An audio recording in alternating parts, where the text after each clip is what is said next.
Okay, you're wondering what my hands are doing. They are simply oscillating in simple harmonic motion, because if you can see, the motion is back and forth and stuff. Okay, fine.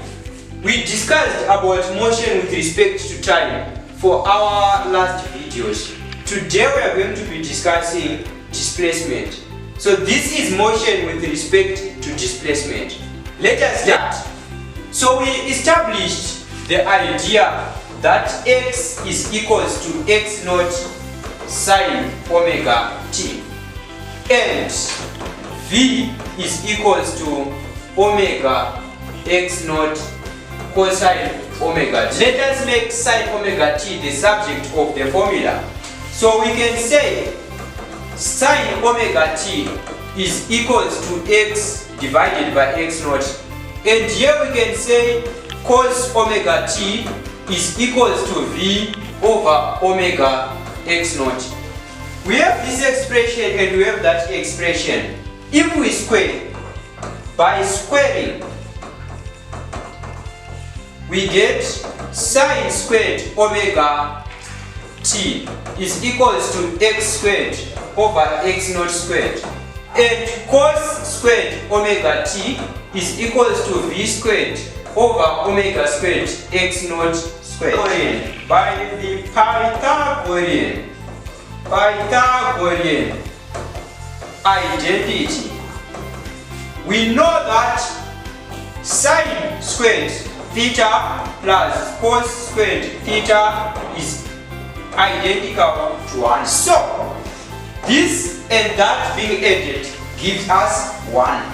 We are saying sine squared omega t plus cos squared omega t is equals to x squared divided by x naught squared plus v squared over omega squared x naught squared, and this is equal to 1. So being given that, it simply means we can multiply by omega that. So we are saying x naught squared, x squared multiplied by omega squared, x naught squared plus v squared over omega squared x naught squared times the omega squared x naught squared is equals to 1 by omega squared x naught squared. So that here we will cancel, and here the x naught will divide x naught. We are left with omega squared x squared plus v squared is equals to omega squared x naught squared. Like that. Here, making v the subject of the formula, v squared is equal to omega squared x naught squared minus omega squared x squared, which means v, putting square root both sides, is equals to the square root, it's plus or minus the square root of omega squared x naught squared minus omega squared x squared. I am saying that v is equals to plus or minus the square root of omega squared x naught squared minus omega squared x squared is follows, and I'm able to factorize omega squared so that I have plus or minus omega square root of x naught squared minus x squared. This is my expression for velocity, and this is an equation of an ellipse. You know what an ellipse is? Yes, when the solar eclipse happens, that type of an ellipse. So let me draw the equation, the graph for that. So graph, then I use a different color. The graph of this ellipse is going to look something nice. It looks like this. And here I'm going to be having x being measured in meters. There I have velocity v measured in meters per second. So you have to understand that here is the center. Our equation being v is equals to plus or minus omega square root of x naught squared minus x squared. It means that if x is equals to x naught, which is here where we have our x naught and here we have minus x naught. If our thing here is x is equals to x naught, we put x naught there. And if we put x naught, this one subtract, then we get v equals to 0. So here we have v equals to 0, and there we have x being equals to 0, so v equals to plus or minus omega square root of x naught squared minus 0, which will give us plus or minus omega x naught.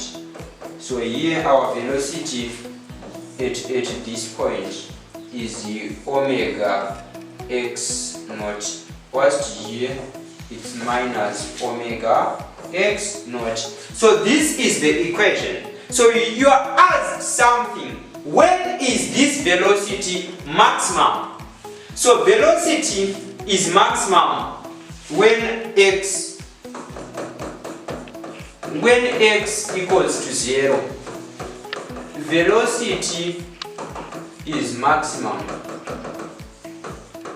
and this is our Vmax. That's our Vmax over there. So this is the velocity. So now we are analyzing acceleration. And for acceleration, remember that we said x is equals to x naught sine omega t. And we said v is equals to dx over dt, which is equals to the omega naught, the cosine omega t, and then a is equals to d squared x over dt squared, which is just the same as dv over dt, which is differentiating that minus omega squared x naught sine omega t. So now if we have this expression which is saying a is equals to minus omega squared x naught sine omega t, we can see something. Let me show you the different color. You can see here we have the x is x naught sine omega t. Here we have x naught sine omega t. So why not take this expression here, put it there? We see the x naught sine omega t is the displacement. So we can say a is equals to minus omega squared. This is a displacement. What so simple harmonic motion is? The equation is a is equals to minus omega squared x. So how do you find if a certain equation or a certain system follows simple harmonic motion? You simply have to prove that the motion for that system is when acceleration, right, is going to vary negatively as shown with the displacement. You understand? So that this acceleration is always acting towards a certain point, which is the central point. So if the displacement is here, acceleration is towards that center, but from the, let me draw that, it's like a rod like this, and it starts oscillating. So the moment which it is at this point, the displacement is from this center. So displacement from this center, it's like this point. But acceleration is going to be acting towards this point. That is why A is proportional to minus x, like this. This defines a simple harmonic motion. And it should also be a periodic motion, meaning it's repeating itself after some time. Let us draw a graph for this acceleration. So we draw our axis. Here we are putting displacement x per meter. Here we are putting acceleration, which is measured in meters per second squared. So if I draw with a red color a straight line like that is our graph, and from this graph we can deduce that we have a point here and there, we have a point there and here. Now this we call it x naught and this is minus x naught. If we substitute x naught into this equation, we are going to get this point here being minus omega squared x naught, whilst this one here it's going to be, we are substituting minus there, so we get omega squared x naught. That is the maximum acceleration. So here maximum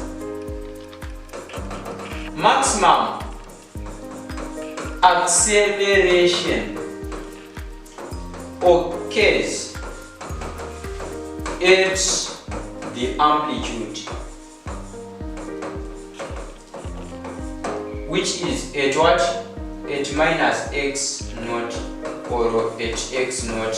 Hence, a max or maximum acceleration is equal to omega squared x, like that. And here we have acceleration being equals to 0 if it's at the centripetal, at the center point, sorry, at the center point here. So here a max, and here we are having a equals to 0. If it oscillates to this point here, we will be having a max as well. So this is the analysis and that is the equation. You are supposed to follow for more content for your physics, for mathematics, for computer science and any STEM subject. And thumbs up. Thank you.